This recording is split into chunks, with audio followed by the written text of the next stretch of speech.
Okay, now let's start on the ivy. That's what you're here for anyways, right? Start on the ivy. The way we're going to do that is going to be, we're going to manipulate this using the tree from curves script. So get to see some little trickery here. Let's go ahead and add a Bezier curve and go to front view, and it added it right up there. Let's go ahead and drag it down to the bottom, and let's go to the settings for it. Turn off back and front, turn on 3D, and let's change up the bevel depth a little bit and the bevel resolution a little bit. And now we kind of have a nice little circular, tubular shape there. Yes, I said tubular. It's coming back. Anyways, and just start to kind of just move this over next to the column. And now this is a part that is pretty neat. What we're going to do, grab the curve and add a modifier to it, and it's going to be shrink wrap. And we're going to, grab the column. Let's go ahead and name it to column. Okay, and now get the tube again, and right here in the shrink wrap modifier that we just added, type in column under OB. That means object, and there you can see it snaps to the object. Doesn't look very good right now, but keep watching. We'll fix that. And let's change it to above the surface and the offset just a little bit. And now tab into edit mode, and let's rotate that around, and just hit E to extrude, and just start extruding out every little bit. You can see it's kind of starting to wrap around our column. Looks a little funny, but like I said, stand by. It'll look good once we get done. Okay, and just extrude randomly. Let's go ahead and start coming above there. Extrude some more. Okay, now to get different branches and everything, just grab one of these points. Let's grab this one for example, and just Shift D, and it duplicates that point. Just move it just a little bit to get it away from there so you can select it later on, and hit E to extrude again, and you can just rotate it around and just, like I said, just randomly add new segments here and there. The more segments you have, the better it's going to look once you apply the little shrink wrap modifier here. So let's clone this guy, duplicate it, extrude this out,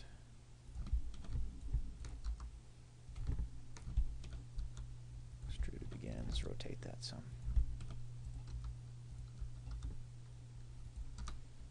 Extrude some more.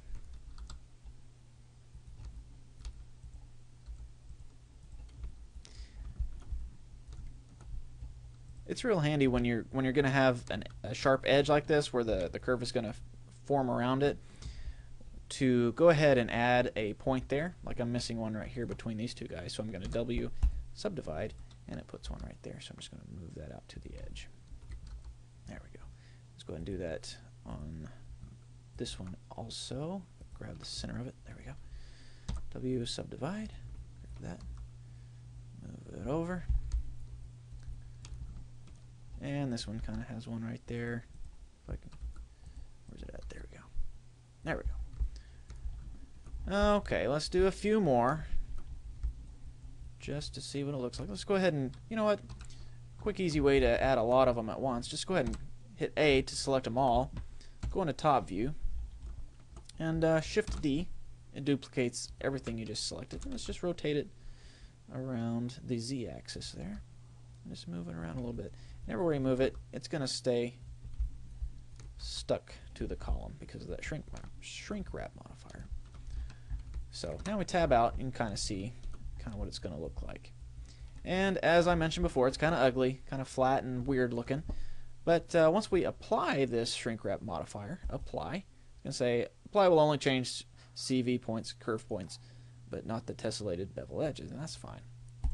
Hit it, and boom. It makes them nice and round again.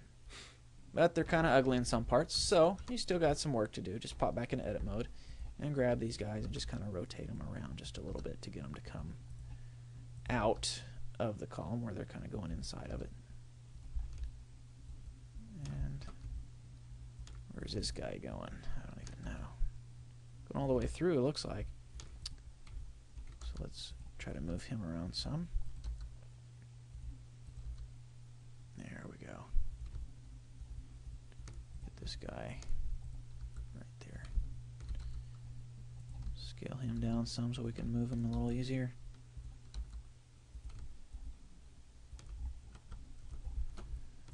And this guy needs to come through. Where's this one?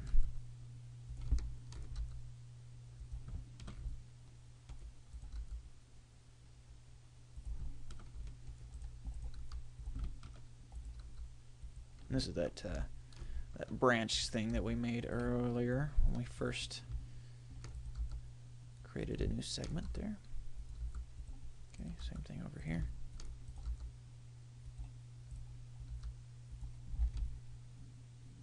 Where's this one heading off to? I guess probably right here, huh? Yeah, there we go.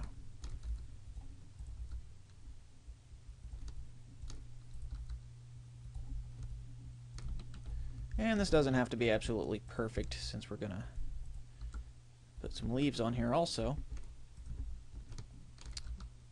But anything worth doing, as you know, is worth doing well. So if you're having problems trying to locate where it's going, you can just tab into, hit Z on your keyboard and it'll go into wireframe view and you can kind of see where it's going. So just grab these guys and hit Z again to come back out of wireframe view and just move those out. Okay, I think that'll work for now. Well, let's fix this one right here real quick.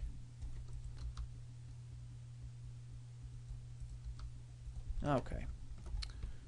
So that'll work. Okay. So we kind of got some creeping vines. Now what we need to do, we want to add leaves and some twigs and branches to it. What we need to do is go into edit, top view, add a mesh. We're going to add a UV sphere. Too many segments. Let's drop it down to 12. And the same thing with the rings, just 12 will be fine. Okay. And let's move this guy over to where he's in the middle of the column. And let's scale him up. And then go into front view. Let's scale him on the y-axis, or excuse me, the z-axis, vertically. And let's go ahead and shift D to duplicate, and then drag him on the z-axis to move him up. So what we're going to do, this is going to be where the little twigs and things occupy the space. We're telling it how far to come out from the vines. So this is a little too much here and a little too little here. So let's edit these little spheres here. And one easy way to do it is hit O on your keyboard, and it'll turn on the proportional fall off. And you can select a loop, and you can scale it. And if you run your mouse wheel up and down, it'll gradually select some of the others. So that's kind of what we want to do here. Scale this guy up here. Grab that, move him down. A little too skinny here, so let's make it a little bigger. This one a little smaller. There we go. Grab this one. This one we can kind of just move it up a little bit, make it a little bigger.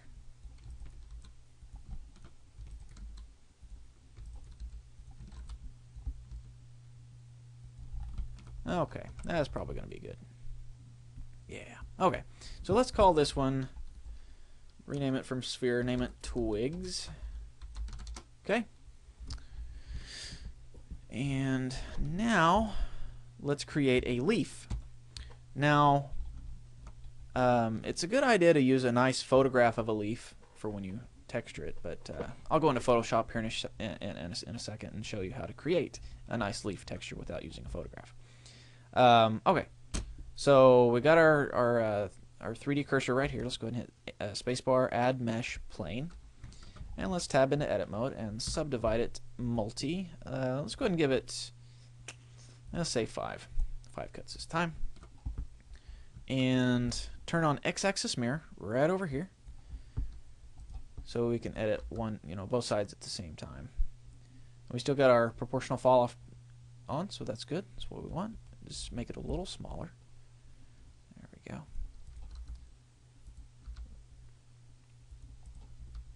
You know what? Let's go into Photoshop real quick. Tab out edit mode. Pop into Photoshop, and let's go ahead and start creating our new leaf. I'm going to show you how to do that. Just create a new document. Okay. And let's grab our brush tool. And up here in brushes should be a default setting to go to special effects brushes. I already have mine up. I'll go ahead and hit OK. And what we want to do is, you can see over here a little preview of what it's going to be like. Select the leaf right there, and we're going to use our leaf paintbrush here to create a nice leaf texture. Just make it a little bigger. A little bigger. That's too big. There we go. About 322 is fine. And the normal setting is normal, and that's good for now. Let's go ahead and click it. You can see it paints a nice leaf on there, but it's not really the way the brush is. That's not what I want. So I'm going to undo that. Go over to brushes, and you can see the settings for this leaf brush. And let's turn the angle jitter all the way to 0, so we got the same angle going. And scattering, turn that all the way to 0%. So now when we click, it puts it exactly the way the paintbrush looks like.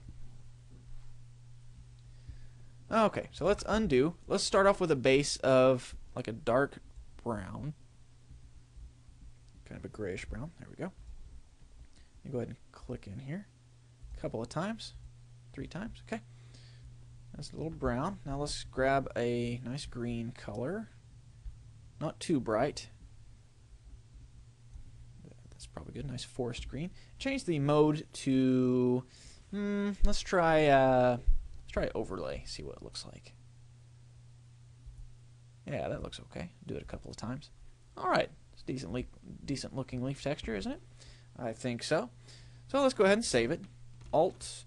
If you hold down Alt Control Shift S, it'll bring up the Save for Web option, which I like to do because the image looks good, but yet it's also a smaller file size. So this image of a leaf is only 34.58 kilobytes. I'm going to go ahead and save. And don't look at that. That's my Blending Life 2 entry. Let's see. What did I make? It was Ivy. There we go. And let's call it Leaf. Okay. And now let's pop back to Blender. And over here, let's stretch out this window. Go to UV Image Editor. I'm going to Image Open, grab the leaf, open that image. Now I can kind of sculpt my leaf, my 3D leaf over here to match the shape of this one. Okay, so let's go into edit mode, and let's grab this. Kind of just doesn't have to be absolutely perfect. As long as it's a nice representation, it should be fine.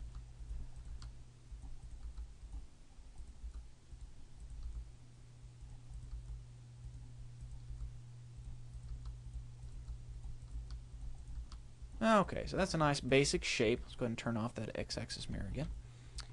And let's go into front view. Let's go ahead and back into solid view. Just hit Z. Hold down Alt and right click on the center line there. It's going to be this line here. And let's move it down some. And let's grab this guy, Alt select, and Shift Alt select this guy. Move them up. So we're now kind of got a nice leaf shape here. And you know what? Let's go ahead and grab these guys and extrude out just a little bit, scale it down,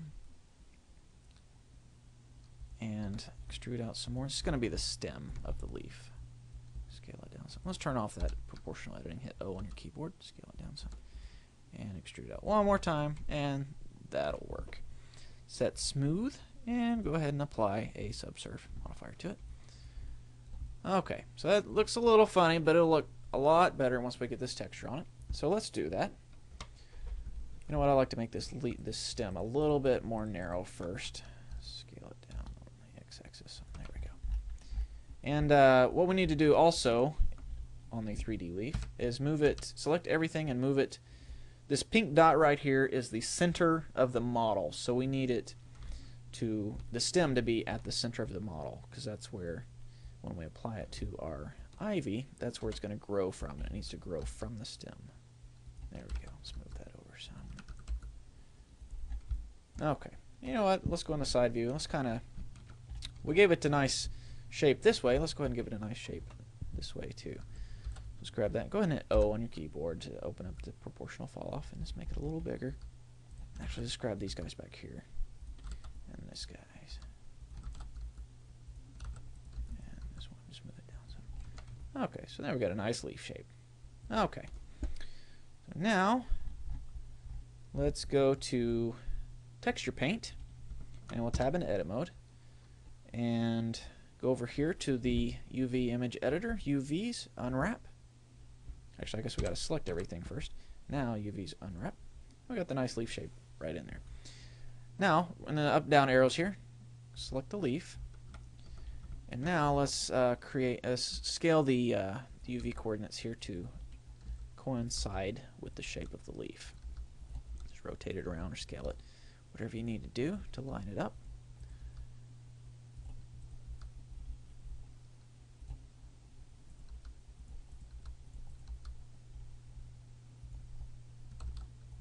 You can see there's no stem on this leaf, so let's just go ahead and make this scale the whole stem down small enough to where it'll fit on the image of the leaf. There we go. So there's no white on it. Scale down our proportional fall off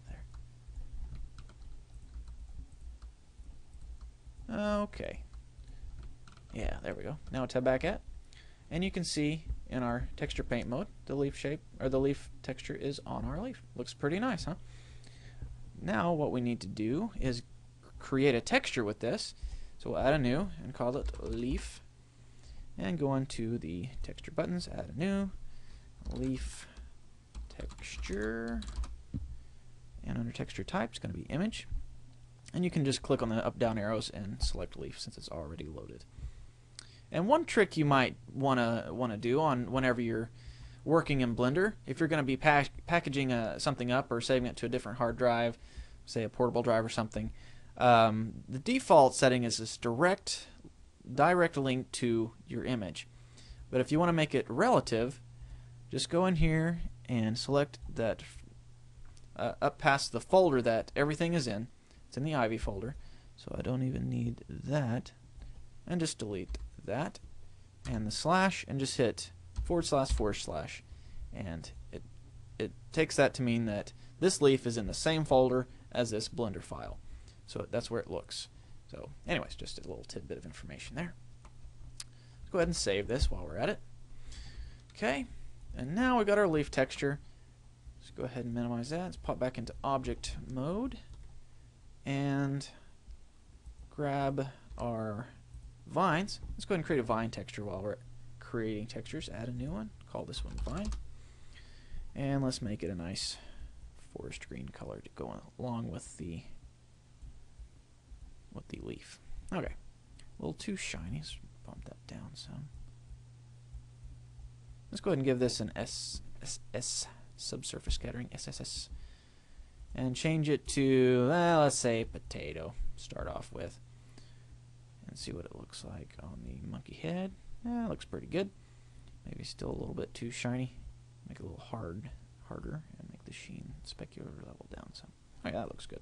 Okay, go ahead and save. I like to save often once I start getting this far into it. And now we start doing the magic. Let's go into tab into the wireframe view. Go over here to the scripts window. Boom.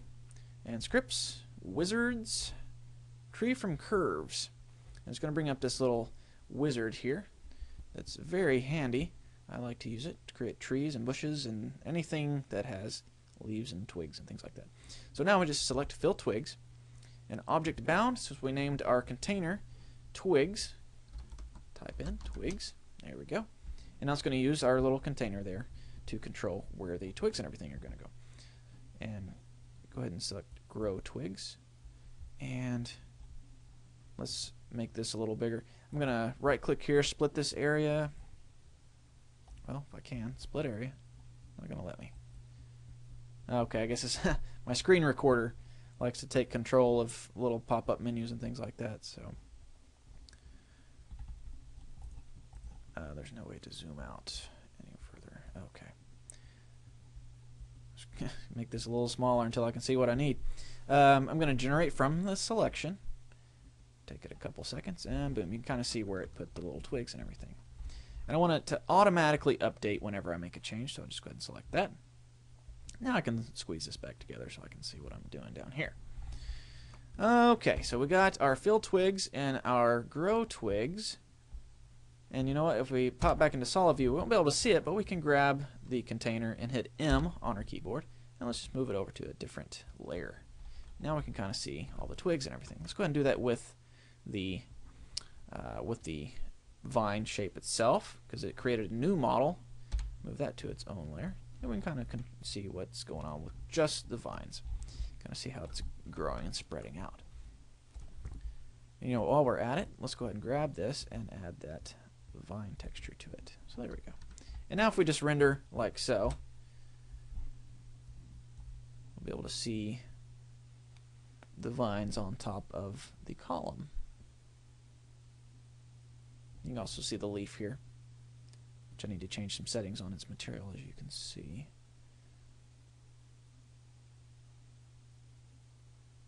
Okay, that's not too bad. Let's go ahead and X that out. And go ahead and select, turn on the other layer. It goes ahead and hides everything again because it's still in solid mode. Just pop back into wireframe view. Grab our original curve object, and then we're going to generate leaves now. Actually, I need to name this guy. It's just still says plain, so let's name it leaf. Okay. And the object that we're going to, the leaf object that is going to generate is going to be a leaf that we made. I got to make sure the curves are selected before I try this. Okay. And now you can see it put all those leaves all over it, but it's way too big. Let's go ahead and turn this layer off. Actually, pop back into this layer and grab these guys. These are all the little leaves, representations of them anyways, and move that over to the front layer as well. So now we go back to the front layer, we can see all the leaves that it's putting on there. But as I said, it's way too big, so we can do one of two things. We can go back and select the vine again and scale the leaves right here, the size of them, or we can just do it manually. Tab into edit mode, and one way to scale it to where it doesn't move from the center point is just tab back out, and we're going to go Shift S, and we're going to put the cursor to the selection, and it's going to put our 3D cursor right there on the center of the leaf. And now we can go to pivot around the 3D cursor. So if you say we rotate it or something like that, it rotates right around that dot right there. Same thing if we scale, go into edit mode and scale it. So there we go. And now our leaves are a lot smaller. Okay. Now let's go ahead and fix that texture that I was talking about. Leaf texture. Okay, right there. Map input needs to be changed to UV. There we go. And let's change it to it's not quite so shiny. And there we go. Let's go ahead and save. And let's see what this is going to look like when we render. Give it a couple seconds. I got a pretty decent machine here, but still rendering, especially with the SSS subsurface scattering. It takes a little longer to render. And also, in addition, the ambient occlusion helps take up a lot of time. So here we go. Got a nice vine and leaves going on, but you know what? I'd like to see a lot more leaves. I'd like it to be a lot bushier with the leaves. So let's go ahead and X out there. And shift select this layer here to turn that back on. Pop into wireframe view. So we can see what we're doing. Grab the original curve object. And now we can change the settings on it. Let's change the density. It's 0.1 as the default. Let's bump it way up. Put it on 0.59. Still not what I want. Let's put it 0.75.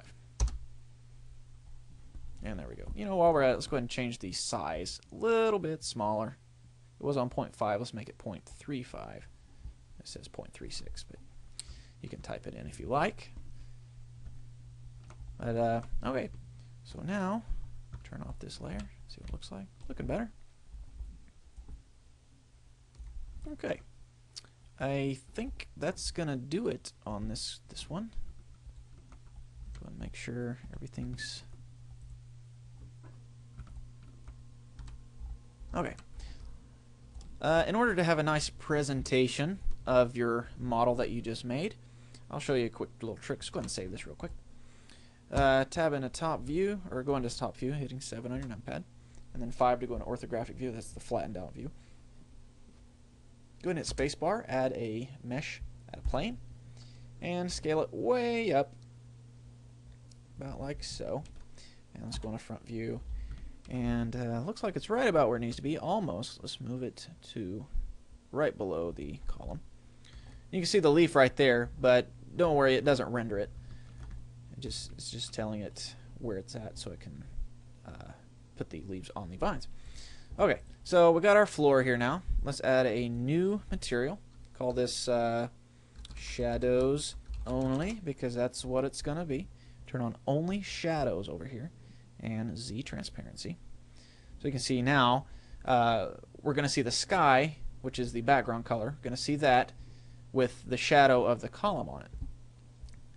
So let's go to our world buttons and change that ugly dark blue. It's not ugly, it's just not what I want right now. Make it white and turn on blend right there, and then make this kind of a dark gray or light gray. So we got a nice white to light gray gradient right there. So that's what our sky is going to look like. Go ahead and pop back into camera view, hit 0 on your numpad, and go ahead and F12 to see what it's going to render out like. It's going to take a little bit longer this time since it has to throw that shadow on the floor, but we'll get there. I'll talk you through it, don't worry.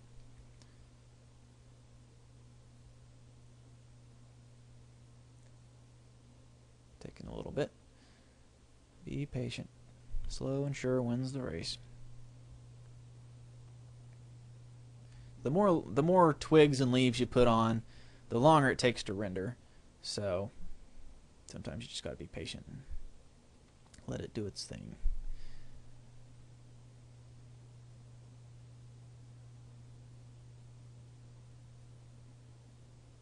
Okay, I can already see that giving the floor the Z transparency was probably not what I wanted to do, because it's showing our leaves which are poking through the floor, and we don't want that. So let's X that out, and instead of, go ahead and grab that material, instead of Z transparency, just turn it off, and it'll automatically show the sky, the background color, through it. So now it'll show the shadow of the column here, and then it'll show the sky through it. So that's what we want. And you know what? Let me see what it looks like with the ambient occlusion turned off. Maybe it'll render a little faster too. Let's grab our light and make it a little brighter. Let's make it 1.5. And let's go ahead and grab this other light and just go ahead and make it 1.0. And now let's see what it looks like when I render.